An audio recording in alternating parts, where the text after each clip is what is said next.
नमस्कार। आज हमारे साथ है डॉक्टर अर्चना शर्मा, जिन्होंने राजनीति के क्षेत्र में महिला लीडरशिप के क्षेत्र में एक नया आयाम स्थापित किया है। इन्होंने अपनी मेहनत से न केवल राजस्थान में बल्कि देश भर में भी ये जाना माना चेहरा है। नमस्कार अर्चना जी। हमारे साथ काफी महिलाएं जुड़ी हुई हैं। उनका सवाल ये है कि आपने पॉलिटिकल जर्नी अपनी कहाँ से शुरुआत की? क्या आपने कॉलेज समय से ही सोच लिया था या कॉलेज से पास आउट होने के बाद आपने सोचा कि मेरे को इस चीज में आगे जाना चाहिए? देखिए, मैं जिस दौर में हुई उम्र के दौर में, उस समय ऐसा नहीं कि लोग लीडरशिप में नहीं आते थे, बट वो चॉइस नहीं होती थी किसी की। क्योंकि अमूमन लोग जब पढ़ाई कर रहे होते हैं तो उनके कुछ टारगेट्स होते हैं, कुछ एम्बिशंस होते हैं, तो मेरा पॉलिटिक्स बिल्कुल नहीं था। तो नॉर्मली जैसा होता है कि इंडक्शन किया जाता है महिलाओं का राजनीति में, उसी तरह मेरा भी इंडक्शन हुआ और बिना इच्छा के हुआ। जिस स्तर का मैं चुनाव लड़ी वो मेरी इच्छा नहीं थी वो चुनाव लड़ने की। तो ऐसे में आ गई 1999 में, जब नगर निगम का सेकंड बोर्ड था, तो उसमें मुझे काउंसलर का चुनाव लड़ने का अवसर मिला और इंसिस्टेंस थी मेरे हस्बैंड की और उनके साथ उनके फॉलोअर्स की। तो इस तरह से मेरी राजनीति में शुरुआत हुई। आ, आपकी इंस्पिरेशन कौन बना इस समय कि एक पर्टिकुलर इंसान जो इंस्पिरेशन बना हो, आप उसके देख के आगे बढ़ी, अपनी पॉलिटिकल जर्नी आपने शुरुआत की उसके बाद? देखिए, मेरे से कई बार ये वाला प्रश्न पूछा जाता है। मैं इसका बिल्कुल साफ़गोई से आपको जवाब दूँगी। होते हैं जो किसी को आइकन मानते हैं, कोई इंस्पिरेशन होता है, उसको सोच करके और आगे बढ़ने का प्रयास करते हैं। मेरे साथ ऐसा नहीं हुआ और क्योंकि शुरुआत ही ऐसी हुई थी जिसमें अनिच्छा थी। पर ये ज़रूर है कि बचपन से ही अगर कोई चैलेंज है तो मैं उससे पीछे नहीं हटती हूँ। तो इंस्पिरेशन जैसी बात नहीं, लेकिन बहुत सी राजनीतिक महिलाएँ हैं जिनको हम कह सकते हैं कि उनके प्रति बहुत श्रद्धा होती है। और ऐसे में मैं इंदिरा गांधी जी का कह सकती हूँ कि उनके प्रति मेरी श्रद्धा है। पर ऐसा नहीं था कि मुझे वैसा ही बनना था, क्योंकि लाइफ में मैं ऐसा समझती हूँ कि हर युवती को, हर महिला को अपने वजूद के साथ किसी को कॉपी करने की आवश्यकता नहीं है। क्योंकि लोग कहते हैं ना कि फलाना है, उसको मैं इमिटेट कर लूँ, एमुलेट कर लूँ, उसके वैल्यूज़। ऐसा नहीं होना चाहिए। खुद पर कॉन्फिडेंस हो और अपनी खुद की एक छवि बननी चाहिए। मैं इसमें विश्वास करती हूँ। आम आम आदमी के घर में देखते हैं कि काफ़ी महिलाएं हैं जो राजनीति के क्षेत्र में आगे बढ़ना चाहती हैं। दे आर वेल एजुकेटेड, लेकिन वो कहीं ना कहीं किचन तक उन्हें सीमित कर दिया जाता है, एक कमरे तक मैं कहूँगी सीमित कर दिया जाता है। तो उन महिलाओं को आप क्या कहना चाहेंगी? वो कैसी चुनौतियां आप पार कर सके राजनीति में और वो कैसे आगे बढ़ सके? देखिए, महिलाओं का राजनीति में अवसर तो मिल ही रहा है, क्योंकि 33% जो रिजर्वेशन और कई जगह 50% भी हो गया है लोकल बॉडीज़ में। तो महिलाओं की अनिवार्यता तो बढ़ी गई और जब अनिवार्यता बढ़ती है, कुछ महिलाएं आगे बढ़ती हैं, दूसरी उनके लिए एक मार्गदर्शक हो जाती है। आपकी बात सही है कि महिलाओं की जो इच्छा होती है, एक सामान्य परिवार से अगर महिला कोई राजनीति में आना चाहती है तो उसको अवसर मिलना चाहिए। पर देखिए, ये क्षेत्र सबसे जटिल क्षेत्र है। जटिल इसलिए क्योंकि आपको अगर सक्रिय राजनीति का हिस्सा बनना है तो उसके लिए बहुत सारे मापदंड होते हैं। मैंने एक पेपर प्रेजेंट किया था स्वीडन में, विमेन इन पॉलिटिक्स पे एक कॉन्फ्रेंस थी उसमें, और मैं उसमें प्रतिभागी भी थी। मैं और लोगों के भी विचार जान रही थी वहाँ पर। तो देखिए, इसमें हर पायदान पर इम्पेडिमेंट्स होते हैं, बाधाएं आती हैं। क्योंकि जिन नॉर्डिक स्टेट्स में महिलाओं के बिना रिजर्वेशन के उनका पार्टिसिपेशन सुनिश्चित किया, उन्होंने बहुत सारे वेलफेयर प्रोग्राम्स बनाए महिलाओं को आकर्षित करने के लिए राजनीति में। तो वहाँ सफलता मिली और रिजर्वेशन नहीं है, लेकिन वहाँ 50% से ऊपर पार्टिसिपेशन हो चुका है नॉर्डिक स्टेट्स में। तो ये जो हमारे देश की परिस्थिति है, या यूँ कह लें कि इवन हमारे पड़ोसी देश पाकिस्तान में लोअर लेवल पर ज़्यादा महिला पार्टिसिपेशन है, क्योंकि उन्होंने कुछ क्राइटेरियाज बना रखे हैं कि बिना इलेक्शन के भी उनका उसमें पार्टिसिपेशन हो जाता है। अब एक सामान्य महिला के लिए अगर राजनीति में वो आना चाहती हैं तो बहुत सारे मापदंडों से गुजरना होता है, उनकी काबिलियत को और ये सिर्फ राजनीति में ही नहीं, ये किसी भी क्षेत्र में हो सकता है। आपका एग्जाम्पल ले लीजिए, अगर आपको यहाँ प्लेटफॉर्म मिल रहा है जर्नलिज्म में, तो आप जब तक अपने आप को प्रूव करोगे ना एक सामान्य पुरुष की तुलना में, तो आपके लिए देखने का नजरिया जो होगा ना, डबल स्टैंडर्ड्स होंगे। मैं कहती हूँ डबल भी नहीं होते, 3 गुने 4 गुने स्टैंडर्ड्स पैदा कर दिए जाते हैं। तो ऐसी अवस्था में महिला को अपने आप को बहुत प्रूव करना पड़ता है, अपनी एफिशिएंसी को। तो जो एफिशिएंसी एक नॉर्मल क्षेत्र में, चाहे वो मेडिकल हो, सिविल सर्विस हो या और अन्य क्षेत्र, उससे ज़्यादा राजनीति में उसको संघर्ष करना पड़ता है। और कुछ राजनीति के लिए ये भी कह सकते हैं कि राजनीति में थोड़ा सा भाग्य भी काम करता है। तो ये कॉम्बिनेशन भी होना चाहिए। तो मेरा ये मानना है कि आना चाहिए महिलाओं को आगे, लेकिन ये सोचकर आना चाहिए कि संघर्ष की डगर है, बहुत आसान नहीं। हमने 33% रिजर्वेशन की बात की। आप एक महिला नेता होने के कारण आपको ऐसी कौन-सी चुनौतियाँ जो है सबसे ज़्यादा देखने को मिली? और उन महिलाओं को आप क्या कहेंगी कि अगर वो राजनीति में आएँ, तो उन्हें इन चीज़ों का ध्यान रखना चाहिए कि आपने जो चुनौतियाँ क्या आगे चल के उन महिलाओं के साथ भी हो सकती हैं? तो ऐसी कोई सिचुएशन आपके साथ रही हो? देखिए, चुनौतियाँ कई तरीके की होती हैं और जहाँ तक मेरी बात है तो मेरा इंडक्शन मेरे द्वारा नहीं हुआ। ओके। तो जब मैं राजनीति में आई गई तो उसके बाद, अब आने के बाद प्रूव आपको ही करना पड़ता है ना। आपको अवसर मिल सकता है, लेकिन आप कितनी एफिशिएंट हैं, आप कितने कैपेबल हैं, ये व्यक्ति पर ही निर्भर करता है। मैंने एक लंबा दौर राजनीतिक पार्टी में अपना सफ़र तय किया है और पायदान से पायदान मैं चढ़ी हूँ। 2 बार मैं इसमें कॉर्पोरेटर रही जयपुर नगर निगम में। विपक्ष की ज़िम्मेदारी सदन में मैंने वहाँ निभाई। उसके बाद प्रवक्ता के तौर पर मैंने काम किया एक लंबे समय तक, यूँ मान कर के चलिए 10-11 साल, जिसमें 3 पीसीसी प्रेज़िडेंट्स भी थे। तो वो जो प्रवक्ता का जो मेरा टेन्योर था ना, उसने मुझे ज़्यादा रवा किया, क्योंकि देखिए वो लाइव टेलीकास्ट होता है। वो होता है कि तलवार की धार पर आप चल रहे हो और एज अ स्पोक्स पर्सन आप फेस बन जाते हो पार्टी। एग्ज़ैक्टली। और जब आप फेस बन जाते हो तो आपने जो भी अपनी व्याख्या की, पार्टी की योजना की, उसकी पॉलिसी की, वो आप उसी तरह से करनी पड़ती है जो पार्टी के लिए सुखद हो, पार्टी का परिप्रेक्ष्य हो उसमें। तो उस दौर ने मुझे काफ़ी कुछ सिखाया और एक मैच्योरिटी भी मुझ में आई उसके कारण। अब आपका प्रश्न ये है कि अन्य महिलाओं को चुनौतियों का सामना करना पड़ता है कि नहीं करना पड़ता। देखिए, कुछ महिलाओं को बहुत आसानी से सब कुछ मिल जाता है, पारिवारिक पृष्ठभूमि होती है, लेकिन जिनके पास पारिवारिक पृष्ठभूमि नहीं है पॉलिटिक्स में, उनके लिए तो मुश्किल है ही। और बहुत स्पष्ट शब्दों में तो नहीं कह सकते, लेकिन कई बार ऐसे उनके सामने वो चुनौतियाँ भी होती है जो एक सामान्य महिला स्वीकार नहीं करती। तो अगर उसको भी वो स्वीकार करती है ना, तो कहीं न कहीं अंतरात्मा को तकलीफ पहुँचती है। तो अपने इनर कॉन्शियस के लिए समझौते तो कम से कम नहीं करने चाहिए। आज के समय में जो है महिलाएँ जितनी ऊँची होती जा रही हैं, मैं कहूँगी ऊँचे पद पे जाती हैं, उतनी उनकी संख्या कम होती चली जा रही है। तो उनको क्या जो चीज़ें हैं देखने को मिली, अगर मैं यूएस की बात करूँ तो वहाँ पे जो महिला प्रेसिडेंट है आज तक बनी नहीं है। अपने जुडिशरी डिपार्टमेंट, ब्यूरोक्रेसी की मैं बात करूँ तो वहाँ पर भी महिलाएँ पहुँचने की पूरी कोशिश करती हैं। लेकिन फिर भी उनकी संख्या जितनी ऊपर चली जाती बनते जाती है वो, फिर भी वहाँ तक पहुँचने के लिए उनको इतना संघर्ष, इतनी सारी चीज़ें देखने को मिलती है और उनकी संख्या एकदम ही कम हो जाती है मतलब। तो आप इस पे क्या कहेंगी कि क्या कारण है? देखिए, ये प्रश्न बहुत प्रासंगिक है और ये जो चीज़ है ना, आपकी उम्र की युवती भी फेस करती है और एक उम्र-दराज़ महिला को भी करना पड़ता है। उसका कारण ये है कि एक पैट्रियार्कल माइंडसेट है पूरी सोसाइटी का, और एक इनर इंस्टिंक्ट होता है कि कोई महिला किसी ओहदे पर बैठी भी है ना, तो बहुत जल्दी विश्वास नहीं किया जाता।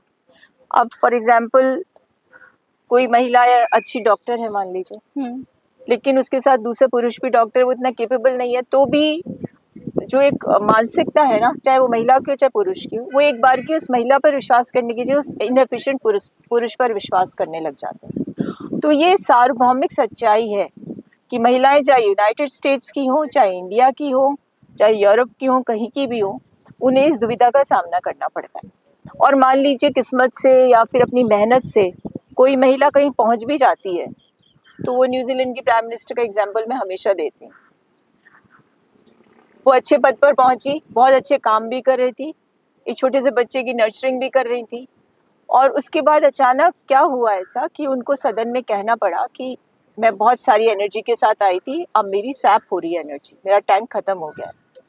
तो ऐसी अवस्था में महिलाओं को जब चैलेंजेस का सामना करना पड़ता है और वो चैलेंज ऐसा हो कि जिसमें सामाजिक तौर पर उतनी स्वीकार्यता ना हो, तो वो कभी-कभी हतोत्साहित होती हैं, और हतोत्साहित होने पर जो अंदर से आत्मबल वाली महिला है वो तो फिर भी सामना कर लेती है, लेकिन कई बार मनोबल के टूटने से आत्मबल भी टूट जाता है, और ऐसी अवस्था में उसकी परिणति ये होती है कि जो हायर एशेलेंस पे पहुंच जाती है ना महिलाएं, वो कुछ गिनती में दिखाई देती हैं, उनकी संख्या ज़्यादा नहीं होती। और एक दूसरा कारण भी है जो मैं हमेशा अनुभव करती हूँ, और मैंने खुद ने कई बार इसको कोट भी किया है, कि जो आगे बढ़ती है ना महिला, उसको कभी-कभी पीछे मुड़कर देखना चाहिए कि मेरे पद चिन्हों पर चलने के लिए कुछ और महिलाएं मैंने तैयार की कि नहीं की। और इसका कारण ये है कि जब हम किसी अच्छे पद पर पहुंचते हैं ना, तो हमारी भी मानसिकता उसी समाज से हम निकले हैं, तो हमारी तुलना जो हम आंतरिक रूप से करते हैं, तो हम अपना वुमेनहुड छोड़ करके पुरुषों के साथ हम अपनी तुलना करने लगते हैं, प्रतिस्पर्धा करने लगते हैं। और जब वो माइंडसेट आ जाता है ना महिला के अंदर, तो वो दूसरी महिला के बारे में ज़्यादा सोचती नहीं है। और यही कारण है कि आगे बढ़ने वाली महिलाएं अपने पीछे मुड़कर देखेंगी, तो उन लोगों को जो आपसे इंस्पायर्ड हैं, आपकी तरह बनना चाहते हैं, उन्हें संबल मिल सकता है। आपकी पॉलिटिकल जर्नी में आपके परिवार ने आपको किस तरीके से सपोर्ट किया? अगर मैं आपके फादर इन लॉ की बात करूं, धर्मेंद्र जी, उनका काफ़ी दिग्गज लोगों के साथ जो है संबंध रहा है। तो जब उन्हें ये चीज़ पता चली कि आप कांग्रेस विचारधारा से जो है चुनाव लड़ने वाली है, तो उनका क्या रिएक्शन रहा? उन्होंने आपको किस तरीके से सपोर्ट किया या मैं कहूँ मनोबल आपका बढ़ाया? देखिए, ब्रह्मलीन आचार्य धर्मेंद्र जी महाराज एक बहुत विराट शख्सियत के व्यक्ति थे, और उनके लिए ये चीज़ें मायने नहीं रखती थी कौन क्या कर रहा है। हाँ, उनकी पुत्रवधू और एक तरह से बेटी होने के नाते वो मेरे प्रति बहुत स्नेह रखते थे। और जब उन्हें जानकारी मिली, तो उनकी पहली प्रतिक्रिया नहीं थी कि मैं कांग्रेस पार्टी से चुनाव लड़ी। उनकी पहली जो चिंता थी वो ये थी कि मैं जिस परिवेश से आई हूँ, मेरी जैसी शिक्षा दीक्षा हुई है, जैसे वातावरण में पली बड़ी हूँ, वो शायद राजनीति के लायक नहीं। और उन्होंने यही चिंता व्यक्त की कि एक पुलिस अधिकारी की, वरिष्ठ पुलिस अधिकारी की बेटी किस प्रकार से राजनीति के इन झंझावातों का सामना करेगी, उनको ये चिंता ज़्यादा थी। दूसरी बात ये थी कि जब मैं राजनीति में आ गई, तो मैंने कभी भी ये मानिए कि मैं मेरे पिता के घर से ज़्यादा मेरे पति के घर में रही, या यूँ कहिए कि आचार्य धर्मेंद्र जी के सानिध्य में रही, लेकिन उन्होंने कभी भी मुझे टोका नहीं किसी भी चीज़ के लिए।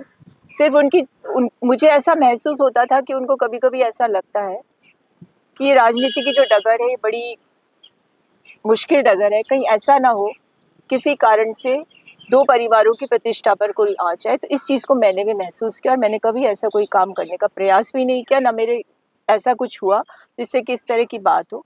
हाँ, उन्होंने देखिए उनका कितना विराट हृदय था कि वो कहाँ तक उनकी पहुंच थी, कितना उनका सम्मान था सामाजिक तौर पर, और स्पिरिचुअलिटी में भी उनकी कोई सानी नहीं थी। उसके बावजूद उन्होंने मेरी राजनीतिक प्रतिभागिता पे कभी कोई विरोध नहीं किया, क्योंकि उनके पास इन चीज़ों के लिए समय भी नहीं था ना। वो पूरे भारत में एक मिशन मोड में काम करते थे। वो अपने धार्मिक परिवेश, अपने सामाजिक परिवेश के प्रति इतने समर्पित थे कि जीवन पर्यंत उन्होंने गौ माता के लिए, राम भगवान के मंदिर निर्माण के लिए, और बहुत सारे ऐसे मिशन थे समाज सुधार के, उनके प्रति वो समर्पित रहे। तो मैं समझती हूँ कि समाज में कुछ ही लोग होते हैं जो अनुकरणीय होते हैं, जिनके सिद्धांतों पे हर व्यक्ति को चलना चाहिए। मेरा सौभाग्य भी ये रहा, राजनीति में रहकर भी मैंने उनकी कुछ क्वालिटीज़ को समझा, उसके प्रति समर्पण अपना व्यक्त किया, और यही कारण है कि आज भी मैं जहाँ भी जाती हूँ तो सम्मान की दृष्टि से लोग देखते हैं। और जब उन्हें पता भी चलता है कि मैं उनकी पुत्रवधू हूँ, तो कोई असम्मान व्यक्त नहीं करते, क्योंकि वो सब जानते हैं कि समाज में संस्कार सिर्फ माता पिता से ही नहीं, पारिवारिक परिवेश से भी मिलते हैं, और उन्होंने एक बहुत बड़ी भूमिका मेरे इस व्यक्तित्व के निर्माण में निभाई। राजनीति में एक टैबू है कि जो मेल लीडर्स हैं, they are very dominating, you know. आगे जो महिला जो है नेता, उन्हें आगे कहीं ना कहीं बढ़ने नहीं दिया जाता। तो उस स्थिति में आपने अपने आप को कैसे हैंडल किया है? क्योंकि राजनीति एक ऐसा क्षेत्र है जो बहुत कठिन रहा है महिलाओं के लिए। केवल राजनीति ही नहीं, बाकी सभी क्षेत्र है, लेकिन राजनीति एक बहुत बोल्ड तरीके से देखा जाता है महिलाओं को, कि अगर वो जाती हैं तो शी इज़ वेरी बोल्ड, ऐसा कहा जाता है। देखिए, ऐसा तो नहीं कह सकते कि सारे पुरुष ऐसे होते हैं, क्योंकि समाज में मैंने ऐसे भी पुरुष देखे हैं जो बहुत महिलाओं के सपोर्ट भी करते हैं, उनके प्रति सद्भावना भी रखते हैं। पर हाँ, मेरा निजी अनुभव है कि दो चीज़ें मैंने अनुभव की कि जब महिला को टिकट देना होता है ना, तो पार्टियां सोचती हैं कि चूंकि देना है, इसे टोकनिज्म अपना लिया जाए। और मैं अब जब रिफ्लेक्शन होता है मुझे अपने राजनीतिक करियर को लेकर के भी, तो मैं देखती हूँ शायद मेरे बारे में भी यही सोच रही। मुझे एक ऐसी विधानसभा से लड़वाया गया जहाँ परंपरागत रूप से वोट नहीं है हमारे, पर इसमें ये कहना कि किसी पुरुष का इसमें कोई योगदान था, ये माइंडसेट ही है कि अगर महिला को राजनीति में आना है या उसके लिए कोई बाध्यता है। जैसे हम रिजर्वेशन की बात करें, केंद्र सरकार ने कहा कि हम 2029 में महिला रिजर्वेशन कर देंगे, कंटिजेंट कर दिया सेंसस से, बहुत सारे उसमें क्लॉजेस लगा दिए जाते हैं। तो ये बात बिल्कुल सही है। एक मेल डोमिनेंस की जो एक प्रवृत्ति है एक पुरुष सत्तात्मक समाज में, उसके लिए बहुत मुश्किल हो जाता है इस चीज़ को इंटरनलाइज करना कि महिला उसके बराबर है, उससे अच्छी सोच रख सकती है। लेकिन मैंने ये अनुभव किया कि अगर महिला को कोई जिम्मेदारी मिल जाती किसी भी क्षेत्र में, तो आप हमेशा अनुभव करिएगा कि वो एक तो वहाँ के वातावरण को क्या कहना चाहिए, वातावरण को सुधार देती है। क्योंकि एक बार का वाकया है, मैं एक डिबेट में बैठी हुई थी, तो आप ही की तरह प्रश्न हो रहे थे महिलाओं को लेकर के। तो मेरे साथ विपक्षी पार्टी की भी कुछ महिलाएं थी, उनमें से उसी दौर की एक महिला थी। वो मुझ उनसे पूछा कि अगर महिला राजनीति में आ जाती है या सदन में पहुंच जाती है तो क्या होता है, तो उन्होंने उसको शायद लाइटर वेन में ले लिया। उन्होंने उत्तर दिया कि महिलाओं के सदन में पहुंचने से महिलाएं बहुत सुंदर वस्त्र पहनती हैं, रंग बिरंगे वस्त्र पहनती हैं, वातावरण अच्छा हो जाता है। लेकिन अगर गंभीरता से उत्तर दिया जाए तो जैसे मैंने सोचा, मैंने कहा कि महिला के सदन में पहुंचने से सदन गरिमामय हो जाता है। एक तो जो पुरुष है उसकी भाषा संयमित हो जाती है, दूसरा वातावरण खराब ना बने, या फिर जैसे आजकल देख रहे हैं कि सदनों में कितनी लड़ाई झगड़े होते हैं, उसमें भी थोड़ा नियंत्रण होता है। और दूसरा सबसे महत्वपूर्ण कारण है कि महिला जब राजनीति में आती है, सदन का हिस्सा बनती है, किसी जिम्मेदार पद पर पहुंचती है, तो उसके अंदर समाज में सामाजिक तौर पर कुछ करने की कवायद होती है। आप देखिए जितनी भी सोशल वेलफेयर की पॉलिसीज़ हैं, ऐसा नहीं पुरुष नहीं बनाते, लेकिन उसमें भूमिका महिलाओं की बड़ी होती है। उन्हें अवसर मिलेगा तो समाज सुधार होगा, सामाजिक सुरक्षा की योजनाएं बनेंगी, समाज के वो तबके जो वंचित हैं, दमित हैं, उनके लिए वो सोचते हैं, उनके लिए योजनाएं बनाने का प्रयास करते हैं। हम आपको आने वाले समय में कैसे देखेंगे? मतलब जो लोग पूछते हैं, जो महिलाएँ पूछ रही हैं एज़ एन एमपी, एमएलए, आप कैसे सहयोग करेंगी आगे? देखिए, मैंने 3 बड़े चुनाव लड़े, वैसे तो मैंने 5 चुनाव लड़े हैं। 2 बार मैं कॉर्पोरेशन में रही और मैं वहीं से लड़ी जो बहुत कठिन सीट हुआ करती थी, और मेरे बाद आज तक कोई वहाँ जीता भी नहीं। लेकिन जिस सीट पर मैं लड़ी उसमें 2018 का एक चुनाव ही आया था, जिसमें अब मैं कहूँ कि मैं जीत गई थी तो कोई मानेगा नहीं, क्योंकि फाइनल रिजल्ट इज रिजल्ट। तो नहीं कहूँगी कि मैं जीत के बराबर आ गई। पर ये जो चुनाव था पिछला, इसने मुझे कुछ सोचने के लिए मजबूर भी किया। और मैं समझती हूँ कि जहाँ मैंने आप शुरुआत में कहा ना, संघर्ष मेहनत के साथ आपके भाग्य का भी साथ होना चाहिए। लोग मुझे कहते हैं आपके साथ चीटिंग हुई, आपके साथ ये हुआ, आपकी पार्टी को लोग वोट नहीं करना चाहते थे, आपके प्रति द्वेष नहीं था। तो ये सारी चीज़ें बेमानी हो जाती, परिणाम ही अंतिम परिणाम होता है। तो मैं इसका उत्तर यही दूंगी कि मैं बहुत ही धार्मिक महिला हूँ, स्पिरिचुअलिटी में विश्वास करती हूँ, कर्म में विश्वास करती हूँ, प्रारब्ध में विश्वास करती हूँ। इससे मैं उत्तर नहीं दूंगी, समय बताएगा कि मेरी क्या भूमिका। एक आखिरी प्रश्न मेरा आपसे मैम कि जो महिलाएं हैं जो आजकल आज की मैं कहूँगी यूथ की भी इंस्पिरेशन रही हैं, महिलाओं को कहीं ना कहीं अलग पार्टियां बनानी पड़ जाती हैं। इसके क्या कारण और उन्हें क्या ऐसी चुनौती देखने को मिली कि एकदम ही वो हटके एकदम अलग पार्टी बना लेती? लेकिन यूँ तो हम लोग आधी आबादी हैं पूरे विश्व में, लेकिन वही समाज की जो सोच है ना, वो बहुत आसानी से एक महिला के काबिलियत को ना तो आकलन करती है, और आकलन कर भी लेती तो उसे आत्मसात करने में उसे तकलीफ होती है।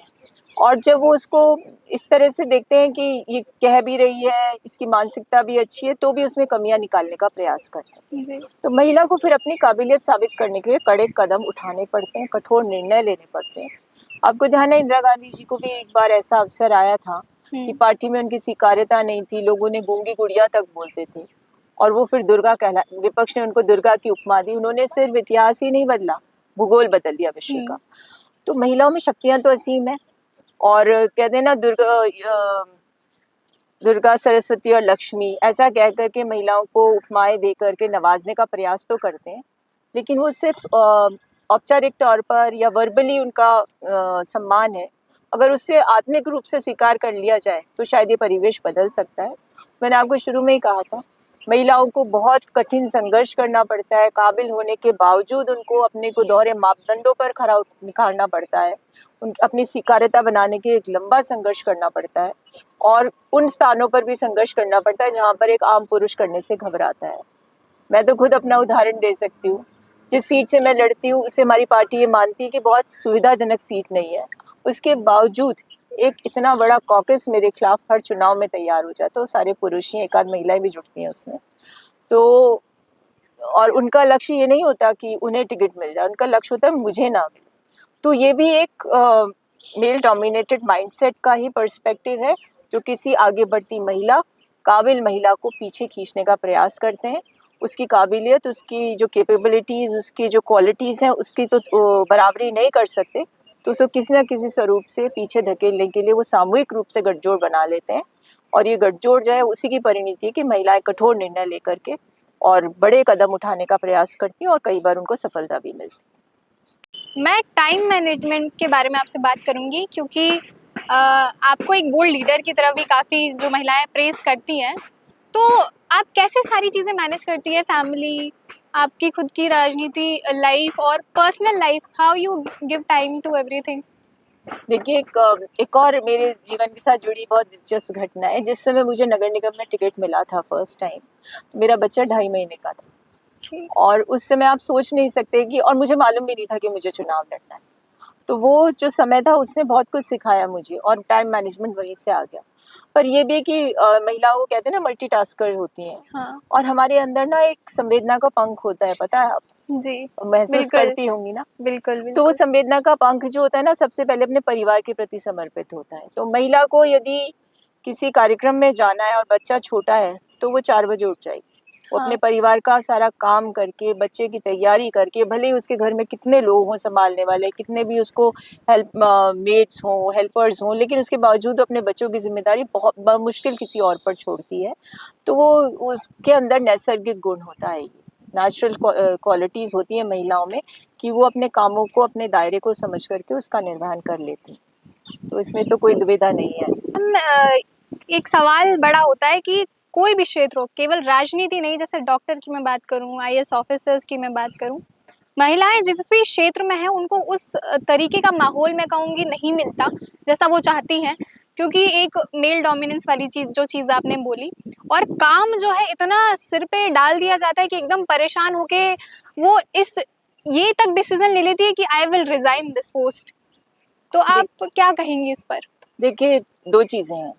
जो कंपटीशन के थ्रू महिलाएं आती हैं, वो पुरुषों से भी प्रतिस्पर्धा करके आती हैं, और आप देखिएगा कि चाहे सिविल सर्विस हो, मेडिकल हो, इंजीनियरिंग हो, आईआईटी हो, आजकल महिलाएं टॉप कर रही हैं। पुरुषों की तुलना में, लड़कों की तुलना में महिलाएं ज़्यादा अच्छा एजुकेशन में एक्सेल कर रही हैं। इसी प्रकार से राजनीति में थोड़ी सी दुविधा है कि राजनीति में क्या होता है ना, कि कॉपी जो चेक करते हैं वो लाखों लोग करते हैं, लाखों लोग करते और हैं। कंपटीशन में तो एक एग्जाम दिया और एक बार में निकल गई, ये तो एक दुविधा। और वो पुरुषों के लिए महिलाएं दुविधा बन जाती है वहाँ, क्योंकि बहुत अच्छी पढ़ाई करके वो अपना पद पा एग्जाम लेते हैं। क्वालिफाई करते हैं। लेकिन फिर वही शुरुआत होती है, जैसे भी पढ़ाई करके, एजुकेशन पूरा करके उनको फील्ड पोस्टिंग दी जाती है, या यूँ कह सकते हैं किसी हॉस्पिटल में उनका जॉब लग जाता है, या किसी आईटी कंपनी में उनका जॉब लग जाता है। तो वहाँ फिर वो मापदंड उनके दोहरे शुरू हो जाते हैं, और फिर वो एक अगर समानांतर रूप से कोई पुरुष है, उसकी मेरिट भी अच्छी नहीं है, तो वे उससे कहेंगे तुम कर लोगी, हाँ, तुम हो ये जाएगा जिम्मेदारी तुमसे। निभा लोगी, हो जाएगा, नाइट ड्यूटी कर लोगी। ऐसा प्रश्न जब दागा जाता है ना, तो उसकी जो जिजीविषा है ना, उसकी इच्छा शक्ति, उस पर टारगेट किया जाता है एक तरीके से, इंटेंशनली अनइंटेंशनली, ताकि वो उसका मनोबल टूट जाए। लेकिन मैंने देखा है आजकल बच्चियां डरती नहीं है, हाँ। क्योंकि वो उनको हरा करके वहां तक पहुंची हैं, तो वहां जाके हारने वाली नहीं। पर समस्या पता है कहाँ आती है? वो परीक्षा पास करके, टॉप करके, अच्छे नंबर लाके अच्छी जॉब पा लेते हैं, पर उस जॉब के दौरान उनके साथ भेदभाव शुरू हो जाते हैं। आपने देखा होगा, बमुश्किल महिलाओं को चीफ सेक्रेटरी बनाया जाता है, बमुश्किल उनको किसी ऐसी पोजीशन पे लाया जाता है जिसको कि वो एडमिनिस्ट्रेटिवली जिम्मेदारी से संभाल सकें। और अगर वो आ भी जाती है ना, तो वो शायद किसी का विकल्प के तौर पर उसे लाया जाता है, किसी को नीचा करने के लिए, या उसको किसी को कमतर बनाने के लिए। ये समाज में सोच खत्म होनी चाहिए, महिलाओं के प्रति विश्वास बढ़ना चाहिए, उनकी काबिलियत पर शंका समाज करता है, उनमें कमी नहीं होती है। मैं तो यही मान करके चलती हूँ, महिला किसी भी क्षेत्र में हो, वो अपनी काबिलियत पे किस स्थान पर के आधार पर स्थान बनाती है, उस स्थान की गरिमा बनी रहनी चाहिए, समाज में एक चेतना आनी चाहिए और एक परिवर्तन आना चाहिए। आज हमने सुना डॉक्टर अर्चना शर्मा को, जो 3 बार चुनाव हारने के बावजूद समाज के साथ अपने आत्मविश्वास के साथ खड़ी हैं। तो हमारी महिलाओं से यही एक रिक्वेस्ट है कि अपना मनोबल टूटने ना दें। कोई सा भी क्षेत्र हो, अपना जो आत्मविश्वास है वो हमेशा एकदम दमदार रखें और विश्वास के साथ खड़ी रहें।